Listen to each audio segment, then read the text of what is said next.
Everyone, कैसे हैं आप सभी। एक बार फिर से आप सभी का स्वागत है हमारे यूट्यूब चैनल CCH में।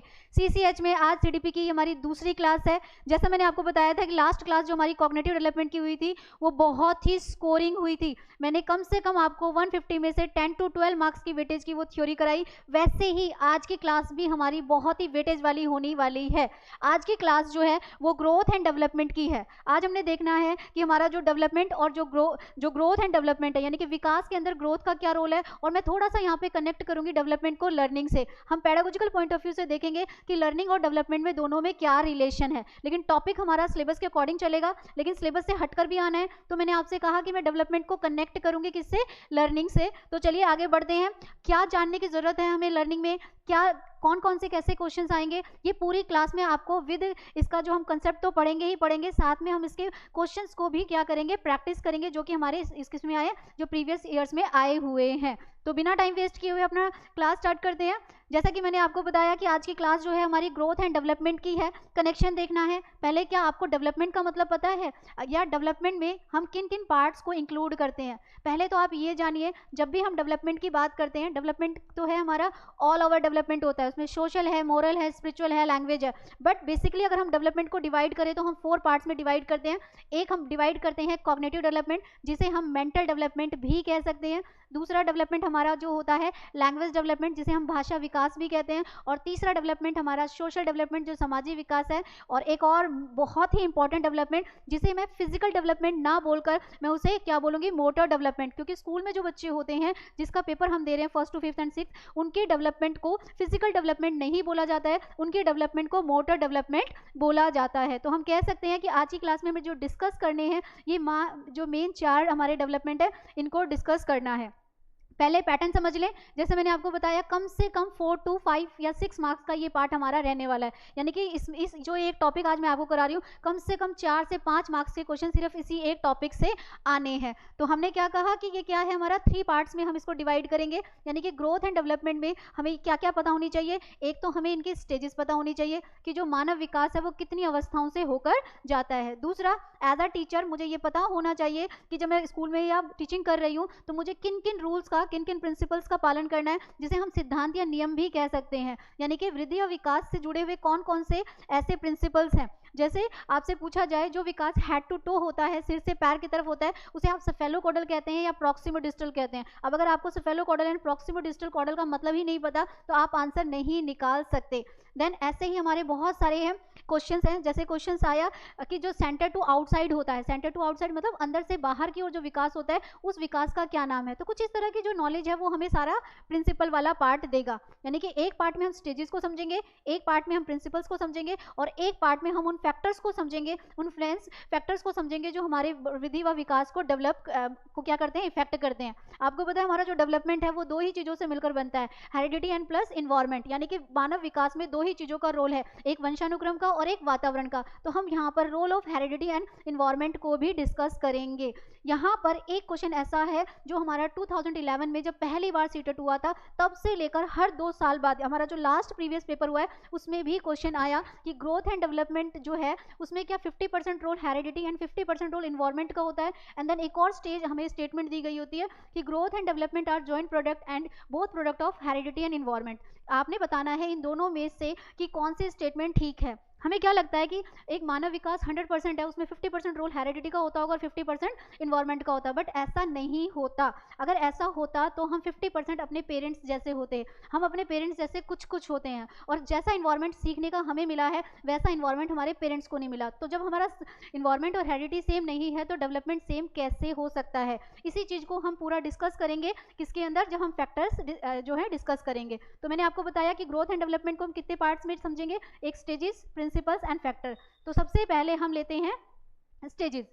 ये जो मानव विकास है, ये जो बच्चे का विकास है, ये जो हम चाइल्ड डेवलपमेंट की बात कर रहे हैं, ये टोटली कितनी स्टेजेस से होकर जाता है, 6 स्टेजेस से होकर जाता है। कौन कौन से 6 स्टेजेस हैं। पहली हमारे पास आती है प्री नेटल पीरियड, जिसे हम गर्भ अवस्था के नाम से भी जानते हैं। दूसरी हमारे पास आती है इन्फेंसी पीरियड, जिसे हम शैशव काल के नाम से भी जानते हैं। इसे न्यू नेटल पीरियड भी कहा जाता है। एंड मोस्ट इंपॉर्टेंट जो कि अर्ली एंड लेटर में डिवाइड होता है, तीसरा पीरियड जो कि चाइल्डहुड पीरियड, जिसे हम बाल्यकाल या बाल्य अवस्था के नाम से जाना जाता है। इसको हम क्या करते हैं, 2 पार्ट्स में डिवाइड करते हैं।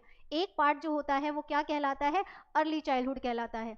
जबकि दूसरा जो पार्ट होता है उसे हम लेटर चाइल्डहुड के नाम से जानते हैं। ठीक है, यानी कि यहाँ इसे हम कितने भागों में बांटा, इसे अर्ली को हम बोल सकते हैं पूर्व बाल्यकाल और लेटर को हम बोल सकते हैं उत्तर बाल्यकाल की अवस्था है। और सबसे ज़्यादा स्कोरिंग भी यही है, क्योंकि अगर आप ध्यान से देखें तो आपने जिन स्कूल्स में बच्चों को पढ़ाना है उनकी जो एज होती है वो 3 to 12 ही होती है। तो सबसे पहले तो प्रीनेटल पीरियड की एज देख लें, ये कंसीविंग से लेकर जो होता है 40 वीक्स तक का माना जाता है या 280 डेज का माना जाता है, या नॉर्मली हम इसे अपनी लैंग्वेज में 9 मंथ्स कहते हैं। इन्फेंसी पीरियड जो होता है ये आफ्टर बर्थ होता है, आफ्टर बर्थ मतलब 0 to 2। एंड मोस्ट इंपॉर्टेंट जो मैं आपको बता रही हूँ चाइल्डहुड पीरियड है, चाइल्डहुड पीरियड जो है वो 3 to 12 में काउंट होता है, और हम इसको क्या करते हैं 2 पार्ट्स में डिवाइड करते हैं। 2 पार्ट्स में कौन कौन सा, एक होता है हमारा अर्ली चाइल्डहुड पीरियड और एक हमारा होता है लेटर। अब इनमें से सेंसिटिव पीरियड कौन सा है, टॉय एज कौन सी है, एंड कौन सी ऐसी स्टेज है जब बच्चे के अंदर इमोशंस डेवलप होना शुरू होते हैं, हम इन्हें ब्रीफली डिस्कस करेंगे। देन उसके बाद आती है सबसे इंपॉर्टेंट हमारी जो है डेवलपमेंट की स्टेज, वो है एडोलसेंस, जिसे टीनेज के नाम से भी जाना जाता है। एग्जाम का एक क्वेश्चन फिक्स है, मीनिंग ऑफ सोशलाइजेशन। ये जो सोशलाइजेशन है ये होता कब है और कौन सी स्टेज में सबसे ज़्यादा सोशलाइजेशन देखने को मिलता है। क्या हमें चाइल्डहुड पीरियड में भी सोशलाइजेशन देखने को मिलता है? अगर मैं आप लोगों से पूछूं बताइए सोशलाइजेशन क्या है, तो क्या कह सकते हैं हम इसे सोशल एडजस्टमेंट कह सकते हैं, जो ज़्यादातर हमें 3 से 12 साल के बच्चों में नहीं देखने को मिलता है। कौन सी एज में मिलता है? 13 to 18। अच्छा, एक और चीज़ मैं आपको बताना चाहूँगी, लास्ट क्लास में भी मैंने आपको बताया था, हमारा जो ये सब्जेक्ट है ये मैथ्स नहीं है। जैसे हम मैथ्स में 2 और 2 को 4 करते हैं तो 4 ही आता है, यहाँ पर 2 और 2 3 है और 2 और 2 5 है। आप इस बात को गलत मत लेना कि 2 और 2 3 और 2 और 2 5 कैसे हो सकता है, क्योंकि साइकोलॉजी है, एक ही बात को लेकर 10 लोगों का अपना अलग अलग तरह का पॉइंट ऑफ व्यू है। अब अगर मैं आपको स्टेजेस पढ़ा रही हूँ तो यहाँ भी एक ही बात को लेकर आपको भी मेरी एजेस में डिफरेंसेस देखने को मिल रहे होंगे, बट जो मैंने क्लासिफिकेशन लिया है वो मैंने हरलोक के अकॉर्डिंग लिया है। हमारी एक जो फेमस फिलोसफर हैं हरलोक, उन्होंने जो दिया उसके अकॉर्डिंग हमारा सीटेट का जो पेपर आता है वो पूरी तरह से उसको कवर करता है। तो अभी आपने जाना कि हमारा जो डेवलपमेंट है प्रीनेटल पीरियड है, इन्फेंसी पीरियड है, चाइल्डहुड पीरियड है, एडोलसेंस है, एंड देन उसके बाद आता है अडल्टहुड, जिसे हम किशोरावस्था भी या व्यस्क अवस्था भी कहते हैं, जिसको हमने किस में बांटा है, इसको हम 20 to 60 में बांट सकते हैं। अब 20 से लेकर 60 तक का कोई बच्चा हमारी क्लास में होता नहीं है, तो हम इस स्टेज को यहाँ पर डिस्कस नहीं करेंगे। फिर आती है ओल्ड एज। अब ओल्ड एज को हमने किस में काउंट कर, जिसे हम कहते हैं वृद्ध अवस्था। क्या कहा जाता है इसको? वृद्ध अवस्था कह सकते हैं,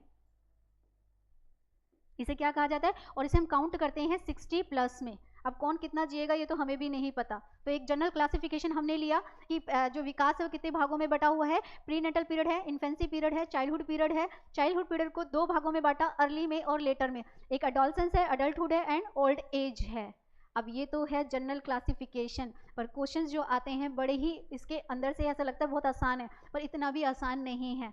आज की क्लास में हमने देखना है, अभी मैं आपको पीछे बता कर आ रही हूँ कि हमारा जो डेवलपमेंट है वैसे तो उसके बहुत सारे पार्ट हैं, बट जो हम यहाँ पढ़ेंगे हमें जो डिस्कस करना है, हमें 4 डेवलपमेंट को बेसिकली देखना है। कॉग्निटिव को, या आप इसे मेंटल डेवलपमेंट बोल सकते हैं, इसको क्या बोल सकते हैं मेंटल डेवलपमेंट, या हिंदी में आप इसे मानसिक विकास का नाम भी दे सकते हैं। दूसरा विकास हमने कौन सा देखना है? भाषा विकास, यानी कि लैंग्वेज डेवलपमेंट। लैंग्वेज डेवलपमेंट क्या है? भाषा विकास की बात करेंगे। तीसरा हमने यहाँ डिस्कस करना है सोशल डेवलपमेंट, सामाजिक विकास कैसे होता है। और एक और इम्पॉर्टेंट डेवलपमेंट हम यहाँ पर डिस्कस करेंगे मोटर डेवलपमेंट। मोटर डेवलपमेंट जिसे हम शारीरिक विकास के नाम से जानते हैं। हमने ये देखना है इन चारों विकास में से कौन सी अवस्था में कौन सा विकास तेज गति से होता है, कौन सा तेज है और कौन सा स्लो है। बहुत इंपॉर्टेंट क्वेश्चन आने हैं। अगर अभी मैं नहीं पढ़ाया उससे पहले मैं आपसे पूछूं और मैं 4 ऑप्शंस दूं, prenatal period, infancy period और चाइल्डहुड नहीं दे रही हूँ, मैं आपको 2 पीरियड्स दे रही हूँ। एक मैंने दिया अर्ली पीरियड एंड एक मैंने दिया लेटर, और मैं आपसे कह रही हूँ चारों में से कौन सी ऐसी अवस्था है, कौन सी ऐसी स्टेज है जब बच्चे का फिजिकल डेवलपमेंट बहुत तेजी से होता है। तो आप मुझे क्या आंसर करोगे? क्या लगता है कि गर्भ अवस्था में होता होगा, इन्फेंसी में होता होगा, चाइल्डहुड में होता होगा, अर्ली में होता है या लेटर में होता है? वो कौन सी ऐसी स्टेज है जब बच्चे का लैंग्वेज डेवलपमेंट सबसे ज़्यादा हो रहा है? क्वेश्चन आया 2014 के पेपर में, अकॉर्डिंग टू हरलोक कौन सी ऐसी एज है जब बच्चा 3000 से लेकर 6000 की वोकैब यानी कि उसकी वोकैबलरी जो है डेवलप हो चुकी होगी? आपको यकीन नहीं होगा, उसका आंसर इन्फेंसी था। अब आप सोचोगे कि 0 to 2 ईयर्स का बच्चा, 2 साल का बच्चा 3000 से लेकर 6000 शब्द बोल लेता है? बिल्कुल बोल लेता है भाई। चलिए, अब ये तो क्वेश्चंस हुए, अब हमें एक एक करके इनको डिस्कस करते हैं। फिर से मैं बोल रही हूँ, आपने भर भर के लिखने वाला कुछ नहीं होता है, सिर्फ चीज़ों को समझना है। सारा जो हमारा सीटेट का खेल होता है वर्ड्स का होता है। आपको वर्ड समझ में आई, स्टेटमेंट समझ में आई, समझो आंसर निकल गया। तो सबसे पहले मैं टाइम ना वेस्ट करते हुए आगे अपने जल्दी से अपनी इसको कंप्लीट करते हैं। मैंने ली prenatal stage. Prenatal जिसे मैं गर्भकाल कह रही हूँ, इसे हम गर्भ अवस्था के नाम से भी जानते हैं। क्या आप बता सकते हैं कि गर्भकाल में प्री नेटल पीरियड में बच्चे का माइंड क्या डेवलप हो रहा है? क्या इसके डेवलपमेंट की रेट हाई होती है? क्या है रोल इसका डेवलपमेंट का? अगर आपने मेरी प्रीवियस वीडियो देखी होगी तो मैंने आपको जीन पैजेट थ्योरी में ये बताया था कि जब एक बच्चा अपनी मदर के वॉर्म में होता है तो अंदर उसका बुद्धि का विकास क्या होता है, बुद्धि बन रही होती है पर एक्टिव नहीं होती। जैसे ही वो जन्म लेता है डॉक्टर सबसे पहले उसको रुलाते हैं। रुलाना मतलब उसके स्किन पे मारना। स्किन पे मारने के बाद उसके माइंड को क्या मिलती है? कमांड, सेंसेशन होता है, संवेदना आती है और वो टच होने के बाद उसको पेन हुआ और माइंड को कमांड मिली और वो रोना स्टार्ट कर देता है। यानी कि आफ्टर बर्थ कॉग्निटिव का रोल हाई होता है, उससे पहले इतना हाई नहीं है। ना के बराबर तो नहीं कहूँगी क्योंकि बन रहा है, लेकिन इतना हाई नहीं है। चलिए दूसरे डेवलपमेंट को देखिए। जब कॉग्निटिव के जो रोल देख लिया, क्या बच्चा अंदर बोल रहा है? बिल्कुल नहीं। तो लैंग्वेज डेवलपमेंट का रोल भी क्या है? नो। सोशलाइजेशन तो है ही नहीं क्योंकि बाहर है ही नहीं।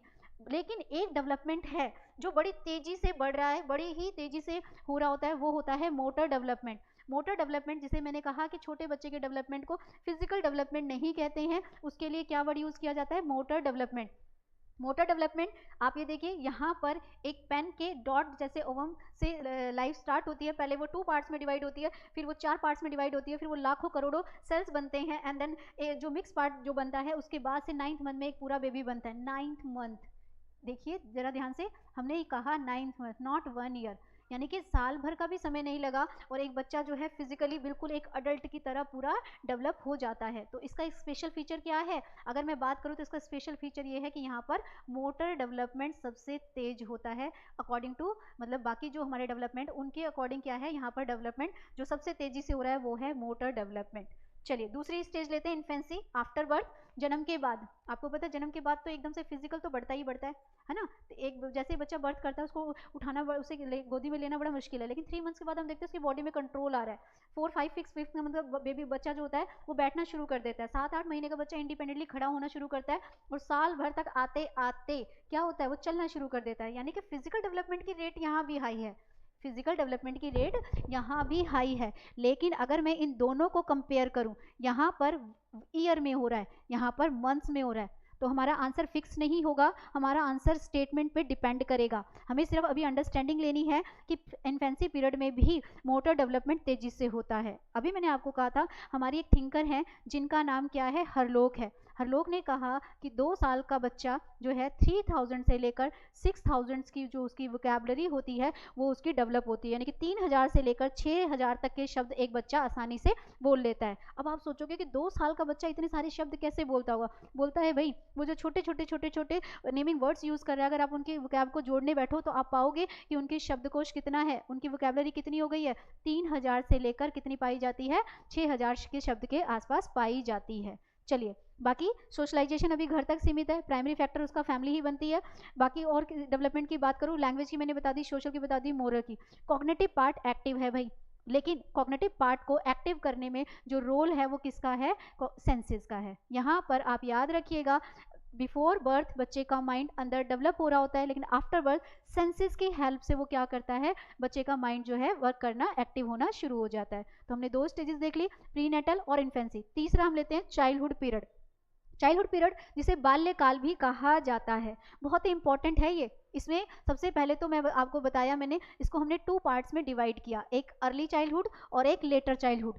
अर्ली को 3 to 6 में काउंट किया जाता है और लेटर को 6 to 12 में काउंट किया जाता है। क्या कहा मैंने कि चाइल्डहुड पीरियड 2 पार्ट्स में डिवाइड है, एक अर्ली चाइल्डहुड में और एक हमारे पास क्या है, लेटर चाइल्डहुड में है। अब आपको एक क्वेश्चन मैं बोर्ड पे बताती हूँ, आप लोग उसका आंसर करने की कोशिश करिएगा कि क्या आप उसका आंसर कर पा रहे हैं। 2014 का जो हमारा पेपर था उसमें एक क्वेश्चन आया हमें। क्वेश्चन क्या था आपका? क्वेश्चन था कि आपने ये बताना है, 4 ऑप्शंस दिए आपको, अर्ली चाइल्डहुड पीरियड, ठीक है, पूर्व बाल्यकाल की एज बतानी है आपने। और आपको क्या दिए गए, आपको 4 ऑप्शंस दिए गए। ऑप्शंस हमारे पास क्या हैं, देखिए ध्यान से। एक ऑप्शन आपको दिया गया 3 to 12, एक ऑप्शन आपको दिया गया 2 to 8, एक ऑप्शन आपको दिया गया है 3 to 7 और एक ऑप्शन आपको दे दिया जाए 8 से 15 साल। तो क्या आप इसका आंसर कर पाओगे कि पूर्व बाल्यकाल की ये जो इसमें एज है वो कौन सी है? जबकि मैंने तो यहाँ डिवाइड किया, तो मैंने कहा पूरी टोटल जो तो है 3 to 12, इसको 2 पार्ट्स में डिवाइड किया तो एक हो गई 3 to 6 और ये क्या हो गई 6 to 12। ध्यान से देखिए, अभी मैंने थोड़ी देर पहले आपको एक बात बताई थी कि ये मैथ्स जैसा सब्जेक्ट नहीं है। यहाँ 2 और 2 4 नहीं है, यहाँ 2 और 2 3 और 2 और 2 5 है। इसका क्या मतलब है कि एक ही बात को लेकर, एक ही कंसेप्ट को लेकर 4 थिंकर्स ने 4 तरह की अलग अलग तरह का अपना व्यूज दिया। चलिए बात करें, क्या आप इसका आंसर कर पाए हैं? अब ध्यान से देखिए, बहुत ही आसान तरीके से हम इसका आंसर निकाल सकते हैं। 3 to 12 पूरा चाइल्डहुड है, जबकि मैंने आपसे पूछा है अर्ली, और अर्ली की मैंने यहाँ पर जो एज बताई है वो बताई है 3 to 6। अब 3 to 6 है, अगर हम इस ऑप्शन को 7 कर दे तो ये तो लेटर में काउंट हो गया, तो मेरा ये भी नहीं हो सकता और ये तो किसी भी हाल में बनता ही नहीं है। आप ध्यान से देखिए, एक आंसर ऑप्शन है मेरे पास 2 से 8। अगर मैं ध्यान से देखूँ तो 3 से 6 साल का बच्चा इसी के अंदर आता है।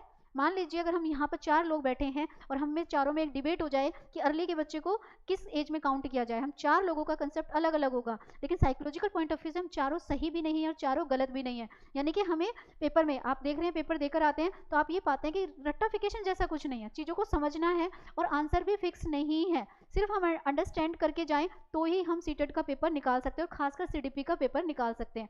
बाकी ईवीएस में, मैथ्स में या बाकी में हमारा सीधा सीधा फॉर्मेट चल जाएगा, पर एक सीडीपी हमारा एक ऐसा सब्जेक्ट है जिसमें ये फंडा नहीं लागू होता। इसमें हमें क्या करनी है, जो अभी मैंने थोड़ी देर पहले आपको एक बात बताई थी कि 2 और 2 क्या होते हैं, 5 भी हो सकते हैं और 3 भी हो सकते हैं। तो ये वही तो बात हुई कि 2 और 2 3 या 5 हो सकते हैं। यहाँ पर मैं फिक्स पढ़कर जाती तो 2 और 2 4 ही होता, यानी कि मुझे यहाँ पर 3 to 6 दिखता, लेकिन मुझे 3 to 6 तो दिखा ही नहीं। तो मैंने क्या किया, 3 to 6 में मैंने ये देखा कि इसके अंदर ही तो स्टेज आ रही है, तो ये हमने ली चाइल्ड अर्ली की एज। अर्ली का पता चला हमें कि इसमें आता है। अब अर्ली के फीचर्स क्या हैं आपको पता है? अर्ली के लिए हम क्या करते हैं, इसको जो है टॉय एज क्या कहा जाता है, इसको खेल की अवस्था भी कहा जाता है। आपने देखा होगा खेल की अवस्था क्यों कह रहे हैं, क्योंकि 3 से 6 साल का जो बच्चा होता है वो खिलौनों से खेलता है। साथ ही इसे हम संवेदनशील, साथ ही हम इसे क्या कहते हैं, संवेदनशील। संवेदनशील का मतलब होता है सेंसिटिव पीरियड, संवेदनशील अवस्था भी कहते हैं। क्यों? क्योंकि 3 साल से लेकर 6 साल तक के बच्चे आपस में लड़ते हैं, झगड़ते हैं और थोड़ी देर बाद वो क्या होते हैं, बिल्कुल एक हो जाते हैं, जैसे कि कुछ हुआ ही नहीं था, क्योंकि उनके जो स्टिमुलस हैं, जो उनके उद्दीपक हैं, वो क्या होते हैं, भूल भुलैया जैसे होते हैं, वो चीज़ों को भूल जाते हैं। तो हमने यहाँ पर देखा पूरा पीरियड जो है, चाइल्डहुड पीरियड जो है वो 3 to 12 है, जिसे 2 पार्ट्स में डिवाइड किया गया है, जिसे हम अर्ली का नाम दे सकते हैं और लेटर का। अब आ जाते हैं अपने वाले क्वेश्चन पर। हमें ये देखना है कि अर्ली और लेटर में फिजिकल, सोशल और जो हमारा लैंग्वेज डेवलपमेंट है, या जो हमने चारों डेवलपमेंट लिए थे, उनका क्या रोल रहेगा। तो सोचिए जरा, क्या फिजिकल, ये जो हमारा अर्ली वाला पीरियड है, इसमें बच्चे का जो है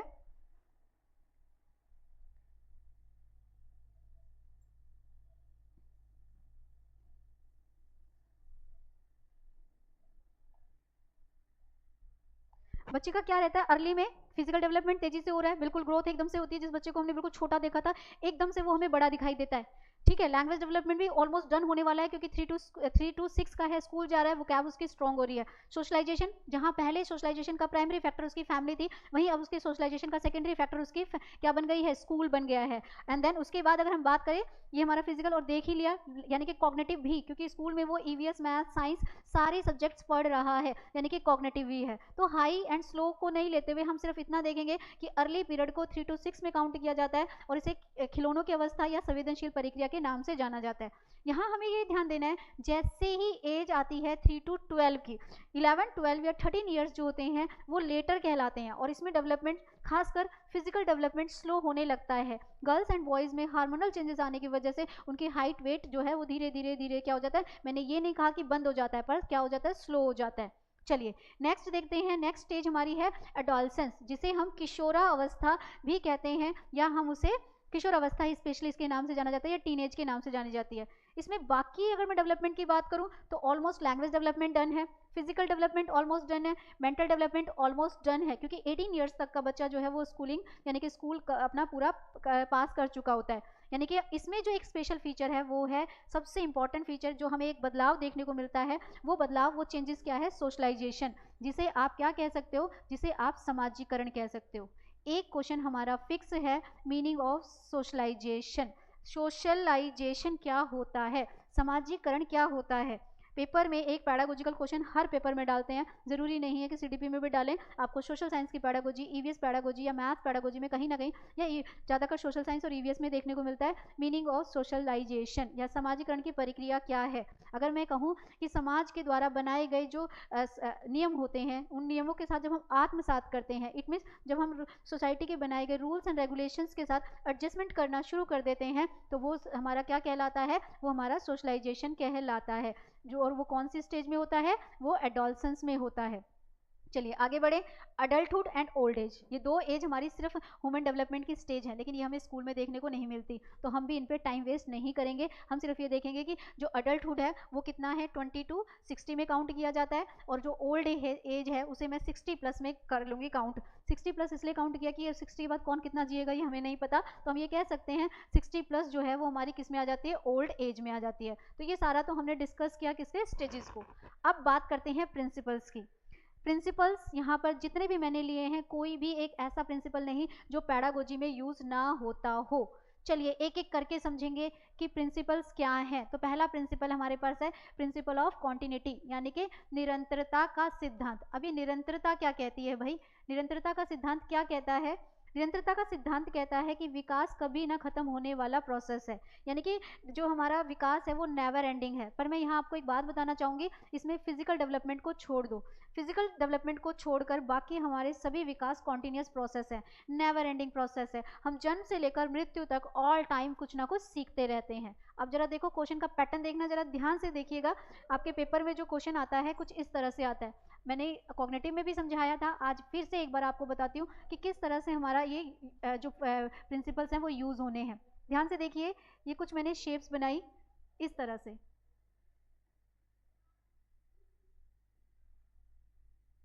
एंड देन एक मैंने बनाई ये कॉन्टिन्यूस जो लाइन है। और अब मैं आपसे पूछ रही हूँ A B C and D, ठीक है, A B and C D, यानी कि इसमें से अगर मैं आपसे पूछूं कि बताओ जो डेवलपमेंट है वो कौन सी ऐसी डायग्राम है, ऐसा कौन सा पिक्चर है जो मुझे ये बता रहा है कि प्रिंसिपल ऑफ कॉन्टिन्यूस डेवलपमेंट, विकास निरंतर चलता है। तो कॉमन सी बात है, वही फॉर्मेट रहेगा।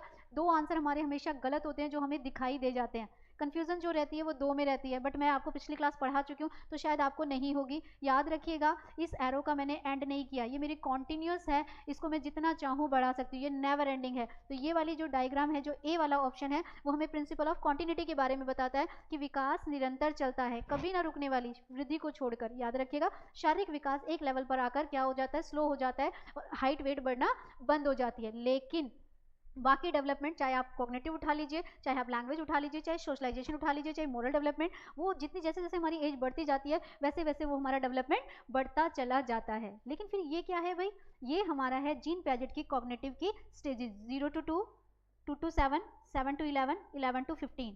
यहाँ पर ये हमें किसके बारे में बता रही है, ये हमें कॉग्निटिव डेवलपमेंट के बारे में बता रही हैं, जो कि मैंने आपको लास्ट क्लास में बताया था। अगर यही क्वेश्चन मैं कॉग्निटिव में चेंज कर दूं कि इन चारों में से जीन पैजेट का कॉग्निटिव डेवलपमेंट कौन सा डायग्राम दिखाता है, तब उस कंडीशन में मेरा आंसर हो जाएगा डी।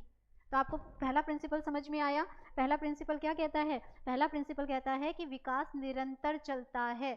क्या चलता है, विकास जो है वो निरंतर चलता है। चलिए बात करते हैं दूसरे प्रिंसिपल की। दूसरा प्रिंसिपल कहता है principle of individual differences is most important, individual differences.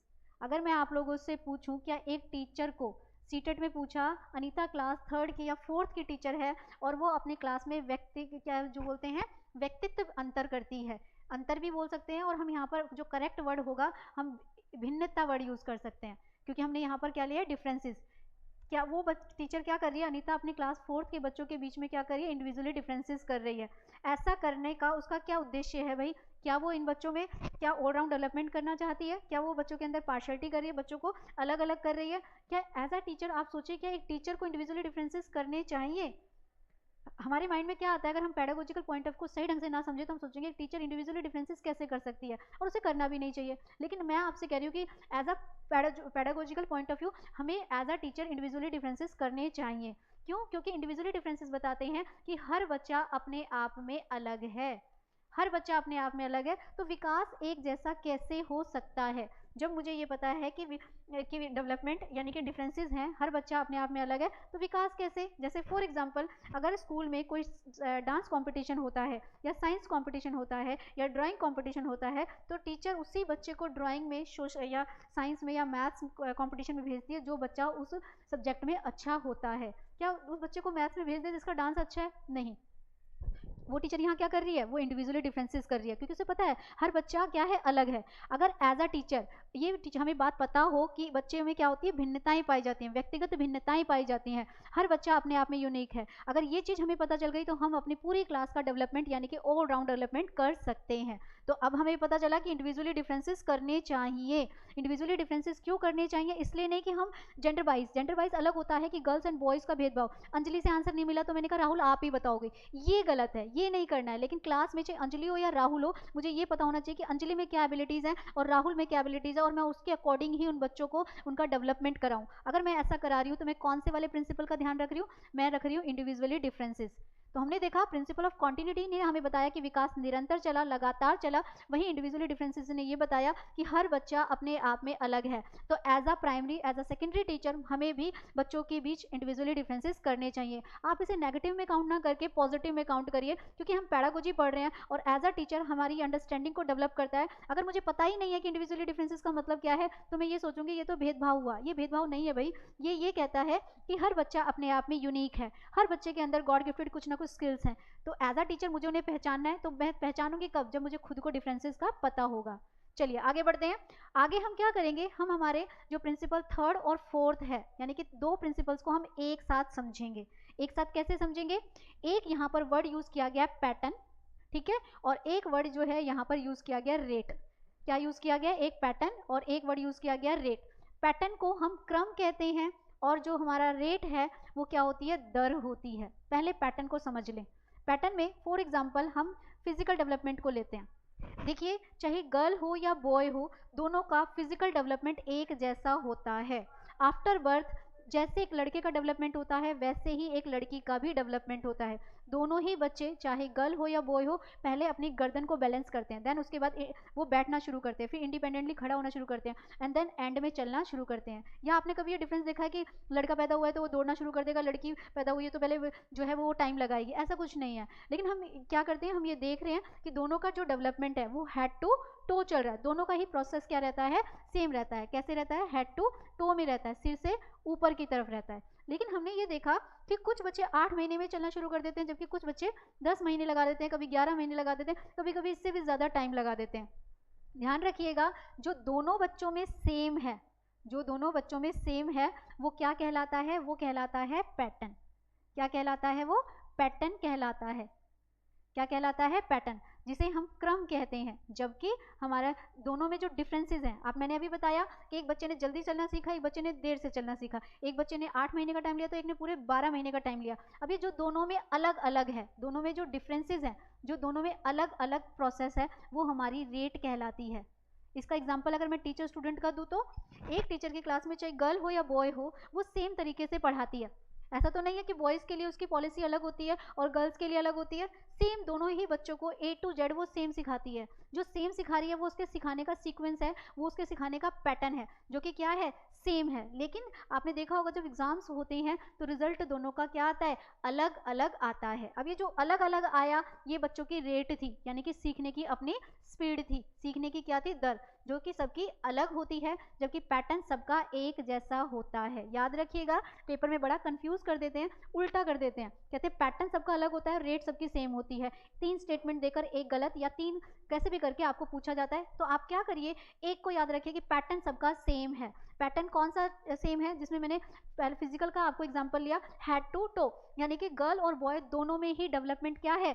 क्या होता है? सर से लेकर पैर की तरफ चलता है। लेकिन सर से पैर की तरफ चलते हुए भी हमने देखा कुछ केसेस में गर्ल्स बॉयज़ से पहले चलना शुरू करती हैं, या कभी कभार हमने देखा गर्ल्स की और बॉयज़ की हाइट में डिफरेंसेस होते हैं। ये जो डिफरेंसेस हैं वो क्या हैं? वो सबकी हर किसी की क्या है? रेट है। तो as a teacher, as a primary, as a secondary teacher मुझे इस बात का पता होना चाहिए कि हर बच्चे का क्लास में को सिखाने का मेरा तरीका एक जैसा होगा, लेकिन हर बच्चे की सीखने की जो स्पीड होगी वो क्या होगी, वो अलग होगी। तो हमने यहाँ पर क्या देखा कि हमारे पास क्या है, 4 प्रिंसिपल्स को देखा। प्रिंसिपल ऑफ कॉन्टिन्यूटी कहती है लगातार चलता है, इंडिविजुअली डिफरेंसेस कहता है हर बच्चा अपने आप में यूनिक है, पैटर्न कहता है सबके सीखने का तरीका एक जैसा है, और रेट कहती है सबके सीखने की स्पीड अलग अलग होती है। चलिए आगे बढ़ते हैं, आगे बढ़ेंगे। अब हमारा जो भी आपने देखा होगा, आपका जो ऑनलाइन का पेपर है अभी फिलहाल एक बार ही हुआ है, अभी हमारा लास्ट टू लास्ट जैन में जो पेपर हुआ था एक बार ही ऑनलाइन का पेपर हुआ है। उस ऑनलाइन के पेपर में ऐसा कोई सेट नहीं था जब आपको प्रिंसिपल ऑफ डायरेक्शन से क्वेश्चन ना हो। ये क्वेश्चन आपको कई तरह से आता है। सेफेलोकॉडल क्या है, प्रॉक्सिमोकॉडल क्या है, सिर से पैर की तरफ जो डेवलपमेंट चलता है उस डायरेक्शन को क्या कहते हैं, और जो सेंटर टू आउटसाइड चलता है उस डायरेक्शन को क्या कहते हैं। तो ध्यान से देखिए, पहले देखिए प्रिंसिपल ऑफ डेवलपमेंट डायरेक्शन। हमारा जो ये विकास है इसकी 2 दिशाएं बताई गई हैं, एक का नाम बताया गया है सेफेलोकॉडल और एक का नाम बताया गया है प्रॉक्सिमोडिस्टल। समझेंगे इसे भी आराम से, जो क्या है सेफेलोकॉडल क्या है और प्रॉक्सिमोडिस्टल क्या है। अभी मैंने आपको बताया था एक विकास वो है जो दिखाई दे रहा है, हेड टू टो, यानी कि सिर से पैर की तरफ जो डेवलपमेंट बढ़ रहा है वो दिखाई दे रहा है, यानी कि जो हमें दिखाई दे रहा है जो हेड टू टो है उसे हम क्या कहेंगे, वो हमारा सेफेलोकॉडल है। यानी कि जो विकास सिर से पैर की तरफ जो दे रहा है, हम उसे महसूस कर पा रहे हैं, हम उसे देख पा रहे हैं, उसको क्या नाम दिया गया है, उसको सेफेलोकॉडल का नाम दिया गया है। लेकिन विकास एक और भी है, ध्यान से सुनिएगा, आपको एक इंपॉर्टेंट क्वेश्चन बताती हूँ। हमारे सीटेट में क्वेश्चन आता है, एक बच्चा पहले अपने पूरी बॉडी पार्ट्स को और एंड में अपनी फिंगर्स को यूज करना सीखता है। क्या करता है, पहले अपने पूरी बॉडी पार्ट्स को और एंड में अपनी फिंगर्स को यूज करना सीखता है। आप ये बताइए इस बच्चे की जो डेवलपमेंट की डायरेक्शन है वो सेफेलोकॉडल है कि प्रॉक्सिमो है। तो इसमें तो मैंने आपको बताया कि इसमें तो बच्चा हेड टू टो की तो बात हो ही नहीं रही है, तो इसमें सेफेलोकॉडल नहीं है। ये कौन सा है, लीनियर है, जो हमारा लंबवत चलता है, सीधा चलता है, चाहे लड़की हो या लड़का हो दोनों में ही क्या चलेगा, हेड टू टो चलेगा। लेकिन विकास एक और भी है जो क्या है, दिखाई नहीं देता। उसके लिए हम क्या बना सकते हैं, उसके लिए हम ये डायग्राम बना सकते हैं इस तरह से। ये देखिए, ये जो विकास है ये कहाँ से चल रहा है, सेंटर से लेकर आउटसाइड, यानी कि इसे हम कह सकते हैं कि ये विकास क्या है, केंद्र से बाहर की ओर है। ध्यान से समझिएगा, बहुत ही इंपॉर्टेंट है, पेपर में आता है। अब ये सेंटर टू आउटसाइड क्या है, ये तो मैंने आपको बता दिया, जो विकास सिर से पैर की तरफ चले, हेड टू टो चले। दोनों ही बच्चे पहले अपनी गर्दन को बैलेंस करते हैं, फिर बैठना शुरू करते हैं, फिर इंडिपेंडेंटली खड़ा होना शुरू करते हैं और एंड में चलना शुरू करते हैं। इस प्रोसेस में हमें कोई भी डिफरेंसेस देखने को नहीं मिलते। इस प्रोसेस को हम नाम देते हैं सेफेलोकॉडल का। लेकिन एक और विकास है, आपने को अभी मैंने एक क्वेश्चन दिया कि एक बच्चा पहले अपने पूरी बॉडी पार्ट्स को और एंड में अपनी फिंगर्स को यूज करता है। आपने कभी गौर किया है, जब एक बच्चा पहली बार स्कूल जाता है तो वो क्या करता है, ईटिंग करता है, स्विमिंग करता है, सारे काम करता है, बट जब टीचर उसे स्टैंडिंग लाइन देती है, स्टैंडिंग लाइन का मतलब है जब उसे ए फॉर एप्पल लिखने के लिए बोला जाए तो वो स्ट्रेट नहीं लिख पाता। ऐसा क्यों, उसका हाथ भी तो हमारी तरह ही है, जैसे हमारी 5 फिंगर्स है उसका है, लेकिन उसके हाथ में, उसके हैंड में और हमारे हैंड में डिफरेंस ये है कि हमारे अंदर से हमारे हाथ पर कंट्रोल है, उसका अंदर से अपने हाथ पर कंट्रोल नहीं है। इट मीन्स अंदर से, यानी कि सेंटर टू आउटसाइड, यानी कि उसका कंट्रोल अभी अंदर से बाहर की तरफ नहीं आया। तो अगर आपको ये क्वेश्चन रिपीट हो जाए, कभी आ जाए, तो ध्यान रखिएगा कि एक बच्चा पहले पूरी बॉडी पार्ट्स को, पूरी बॉडी पार्ट में जंपिंग आती है, रनिंग आती है, ठीक है, स्विमिंग आती है, बट स्टैंडिंग लाइन नहीं आती। यानी कि अगर मैं इसको एक और तरीके से कहूँ कि पहले बच्चे की ग्रोस मोटर एक्टिविटीज शुरू होती हैं, ग्रोस टू फाइन में चलता है। याद रखिएगा, ग्रोस टू फाइन का मतलब क्या है, लास्ट क्लास में भी बताया था।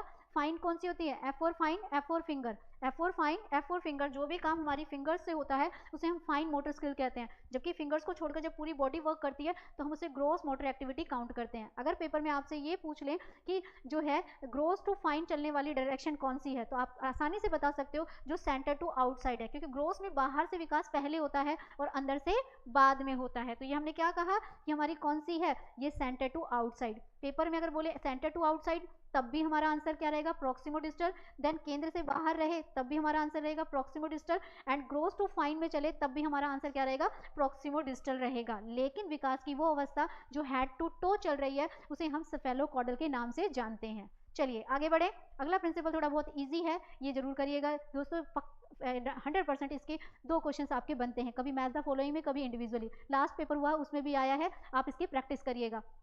चलिए नेक्स्ट प्रिंसिपल है। प्रिंसिपल क्या कहता है कि हमारा जो डेवलपमेंट है उसका जो रिस्पॉन्स आता है वो कैसे आता है, सामान्य से विशिष्ट की ओर आता है। सामान्य से विशिष्ट का क्या मतलब है, जनरल टू जनरल, मतलब पहले बच्चा क्या करता है, छोटी छोटी एक्टिविटीज करता है और देन उसके बाद क्या करता है, वो स्पेशल एक्टिविटी यानी कि स्पेसिफिक यानी कि बड़ी एक्टिविटी करता है। कैसे समझे इसको, एक बच्चा डायरेक्ट जो है पापा या कोई भी एक नेमिंग वर्ड नहीं बोलता, पहले वो साउंड यानी कि पहले वो अल्फाबेट सीखता है, फिर वर्ड्स मेकिंग होती है, फिर सेंटेंस मेकिंग होती है, देन उसके बाद रीडिंग आता है। तो आप ये प्रोसेस देखिए कैसे चल रहा है, ये प्रोसेस जो चल रहा है वो जनरल टू स्पेसिफिक चल रहा है, सामान्य से विशिष्ट की ओर चल रहा है। नेक्स्ट प्रिंसिपल पे आते हैं। नेक्स्ट प्रिंसिपल कहता है प्रिंसिपल ऑफ इंटर रिलेशन। इसको मैं कैसे समझाऊं, प्रिंसिपल ऑफ इंटर रिलेशन क्या कहता है, इसको हम ऐसे समझेंगे, हमारा जो डेवलपमेंट है वो क्या है, इंटर रिलेटेड है। इंटर रिलेटेड का मतलब क्या है, एक दूसरे से जुड़ा है। मेन तो चार ही हैं, एक कॉग्निटिव है, एक सोशल है, एक लैंग्वेज है और एक हमारा मोटर डेवलपमेंट है। यानी कि कॉग्निटिव, सोशल, लैंग्वेज और ये चारों डेवलपमेंट हमारे क्या है, वो है, लेकिन इनके बीच में एक रिलेशन पाया जाता है। इन चारों में से कोई अगर एक भी डेवलप ना हो तो उसका इफेक्ट बाकियों पर पड़ता है। जैसे मैं फॉर एग्जांपल लैंग्वेज डेवलपमेंट का लेना चाहूँगी। आपने देखा होगा कि क्लास में कोई बच्चा ऐसा है जो तुतलाता है, हकलाता है। जो बच्चा तुतलाता है, हकलाता है, यानी कि उसमें लैंग्वेज डेवलपमेंट में कुछ प्रॉब्लम है। ऐसे बच्चे जो हकलाते हैं, तुतलाते हैं, बहुत ही शाई टाइप के होते हैं। ऐसे लोग क्या करते हैं, ऐसे लोग नहीं बोलूँगी, ऐसे बच्चे जो हैं लोगों से कम मिलते जुलते हैं। जब वो कम मिलते जुलते हैं तो उनका सोशलाइजेशन नहीं होता। और आपको पता है जब हम लोगों से मिलते हैं, नई नई तरीके से बातें करते हैं, तो हमारा कॉग्निटिव पार्ट क्या होता है, हमारा कॉग्निटिव डेवलपमेंट होता है। तो हम देख रहे हैं, या हम फिजिकल डेवलपमेंट की ले लीजिए, जो बच्चा फिजिकल हैंडीकैप होता है, वो प्रॉपर स्कूल नहीं जा पाता, तो उसका कॉग्निटिव पार्ट डेवलप नहीं होता। कॉग्निटिव नहीं होता है, उसके अंदर वैसे ही शाई टाइप का होता है, अपने आप में कमी महसूस करता है, तो उसका सोशलाइजेशन नहीं होता, और सोशलाइजेशन नहीं होता तो कहीं ना कहीं उसका लैंग्वेज डेवलपमेंट भी नहीं होता। अब एक रियल एग्जांपल ले लेते हैं।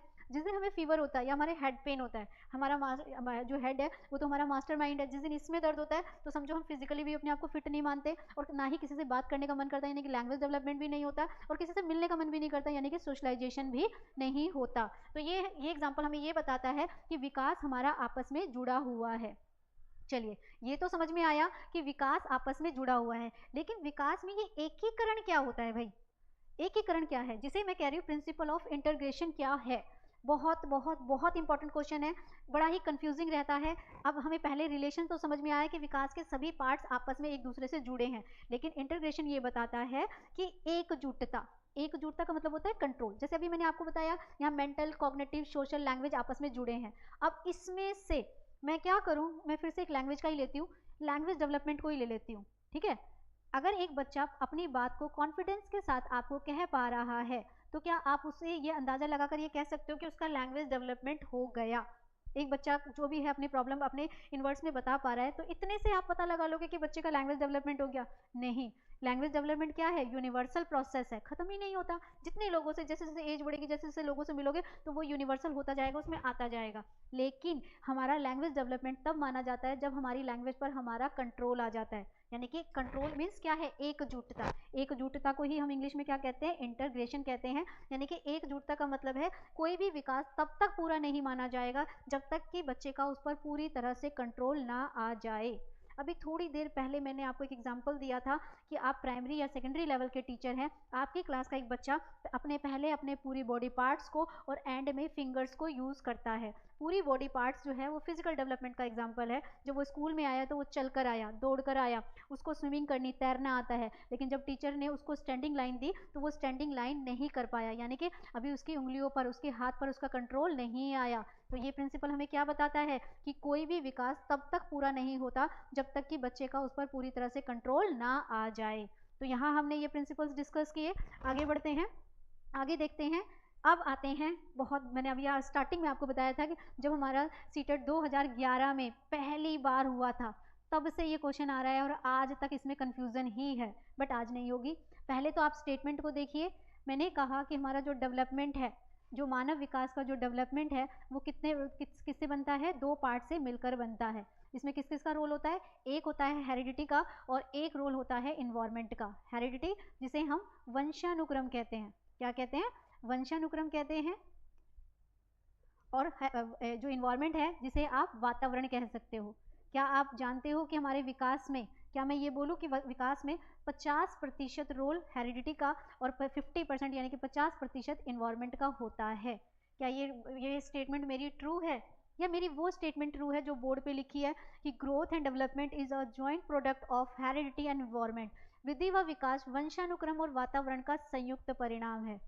ध्यान से देखिएगा दोस्तों, हमें जब अगर पूरी डीपली नॉलेज ना हो तो हमें क्या लगता है, हम बिना सोचे समझे कहेंगे हाँ बिल्कुल 50% रोल जो है हेरिडिटी का और 50% रोल इन्वायरमेंट का है। बिल्कुल नहीं, अगर ये इन्वायरमेंट का और वातावरण का 50-50% रोल होता तो एक डॉक्टर का बेटा हमेशा डॉक्टर ही बनता। क्यों एक किसान की बेटी भी IAS ऑफिसर बन जाती है? क्योंकि इन्वायरमेंट पापा को नहीं मिला पर बेटी को मिला।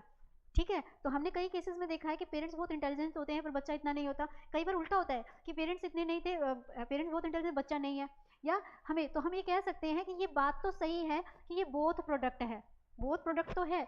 दो चीज़ों के अलावा कोई तीसरी चीज़ मानव विकास का निर्माण नहीं करती। दो चीज़ें, दो कौन सी? एक वंशानुक्रम और दूसरा वातावरण, इनसे ही बनेगा। बट ये काउंटेबल नहीं है। काउंटेबल का मतलब है ये 50-50 नहीं है। इसका रेशो प्लस में ना होकर इनटू में होता है।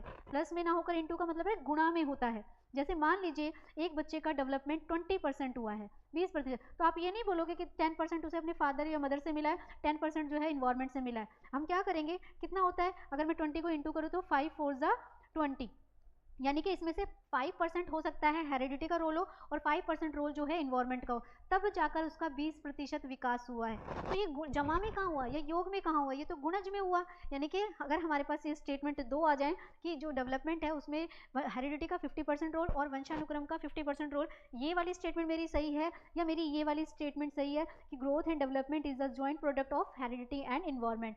ऊपर वाली स्टेटमेंट बिल्कुल ठीक है, दो चीज़ों से ही मिलेंगे, बहुत प्रोडक्ट ही होगा, बट ये काउंटेबल नहीं होगा। कोई भी इंसान ये काउंट कर नहीं बता सकता कि वो बिल्कुल 50% अपने पेरेंट्स जैसा है। रियल लाइफ में ही देख लो, जब हमें कोई अचानक से एकदम से कई दिनों बाद देखता है तो वो हमें ये कहता है एक झलक देखने के बाद, ये तो अपने पापा जैसी या अपनी मम्मी जैसी लगती है। वो ये तो नहीं कहते ना ये आधे अपने मम्मी पापा जैसे हैं।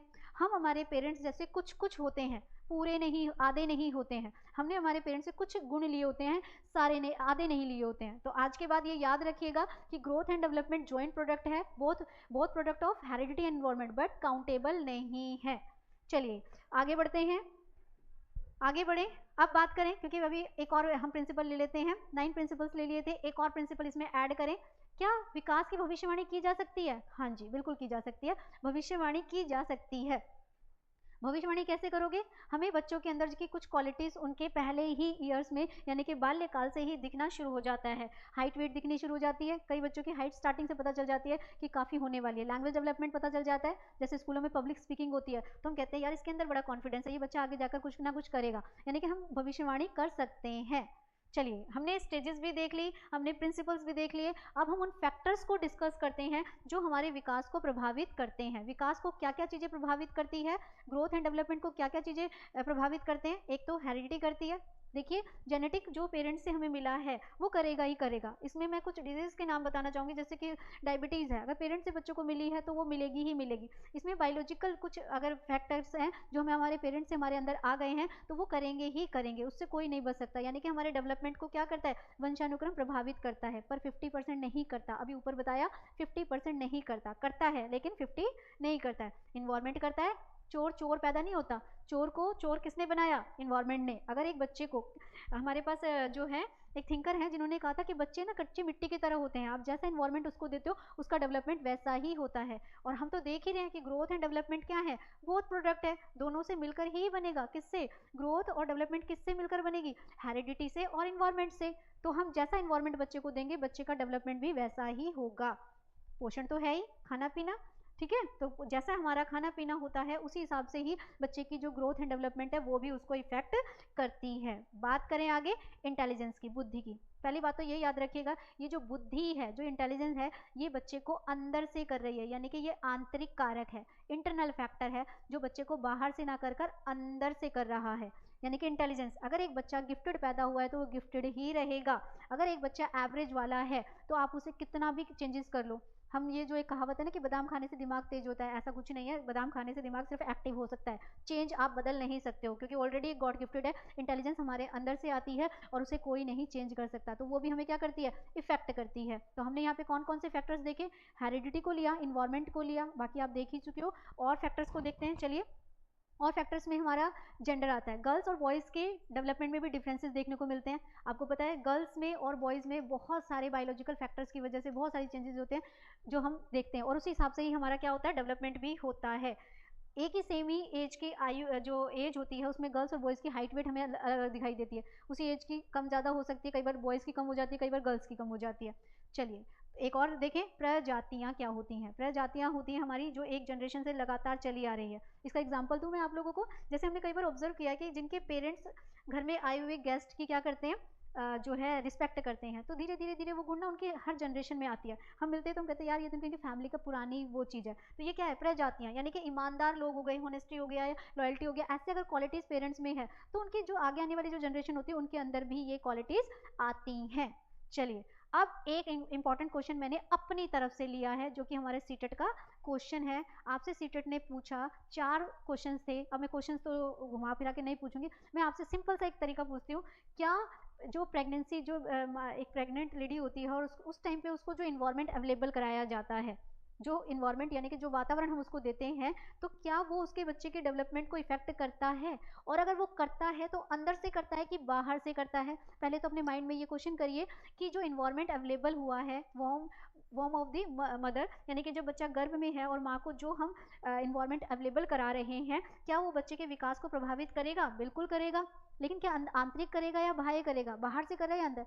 मैं बोलूँ अंदर से ना करके बाहर से कर रहा है, तो आप सोचोगे ये कैसे हो सकता है, बाहर से कैसे हो सकता है? तो यहाँ पर आप इसको इंटरनल फैक्टर में काउंट ना करके एक्सटर्नल फैक्टर में काउंट करिए। इसका फॉर एग्जांपल प्रेगनेंसी पीरियड में अगर जो गर्ल्स हैं ड्रिंक करती हैं, स्मोक करती हैं, ड्रिंक और स्मोक अंदर से बाहर क्या कर रहा है, बाहर से अंदर जा रहा है, अंदर नहीं था, बाहर से अंदर गया, और बाहर से अंदर गया तो वो बेबी को क्या करता है, हार्म पहुंचाता है। तो हम कह सकते हैं कि प्रेगनेंसी पीरियड में जो इन्वायरमेंट हम प्रेग्नेंट लेडी को जो अवेलेबल कराते हैं वो भी बच्चे के विकास को प्रभावित करता है। तो हमने देखा पूरा कि हमारा जो ग्रोथ एंड डेवलपमेंट है वो किस तरह से बच्चे की जो स्टेजेस में कैसे विकास हो रहा है, कौन कौन से ऐसे प्रिंसिपल्स हैं और कौन कौन से ऐसे फैक्टर्स हैं जो हमारे विकास को प्रभावित करते हैं।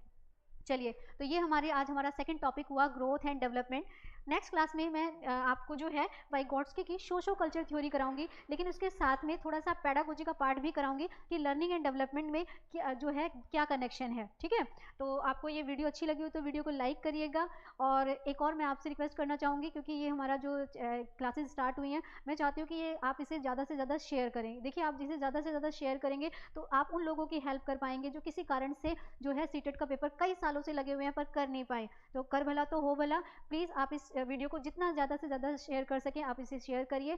और अगली वीडियो में मिलते हैं आपसे। अगली वीडियो भी बहुत स्कोरिंग होने वाली है। मैं आप लोगों को कराऊंगी socio culture theory, Vygotsky theory. Thank you.